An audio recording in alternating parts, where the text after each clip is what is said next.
আসসালামু আলাইকুম। সাত বাগানে সবাইকে স্বাগতম জানাচ্ছি। আর এই তো জবা ফুল।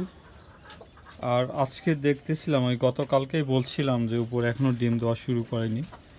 তো এসে দেখছি যে এটার ভিতরে সুন্দর একটা ডিম পেড়ে রেখেছে।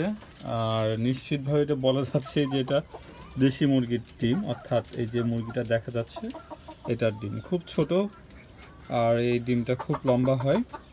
আলহামদুলিল্লাহ, যাক, যেহেতু নিয়মিত ডিম পাড়া হয়তো এখন আবার শুরু হয়ে যাবে। আর নিচে অবশ্যই এখনও ডিম দেয় নাই। না, এখনও মনে হয় ডিম দেয় না, আসলে এদিক থেকে বোঝা যায় কম। এখনও ডিম দেয়নি। আর দেশি মুরগি তো হয়তো একদিন পর পর ডিম দেয়, আবার কোনো দিন হচ্ছে রেগুলারলি ডিম দেয়। তো এখানে যে কোয়েল পাখি রাখা আছে, তো এইখানে কোয়েল পাখি কিন্তু ডিম দিয়েছে। আর ওই পাশে যেটা আছে সেটা হাত দিয়ে নেওয়া তো একটু কঠিন। এলিও, আলহামদুলিল্লাহ, এই যে দেখতে পাচ্ছেন অনেক সুন্দর কিন্তু ডিম। হ্যাঁ, আমি অবশ্যই একটু বারবার চেক করে নিচ্ছিলাম যে আসলে আদৌ কোনো ডিম আছে কি না। আসলে বেশিক্ষণ ডিম রাখাটা খুব কঠিন হয়ে যায়, কারণ বেশিক্ষণ ডিম রাখলে মুরগিরা এরা নিজেদের ডিম নিজেরাই খেয়ে ফেলে।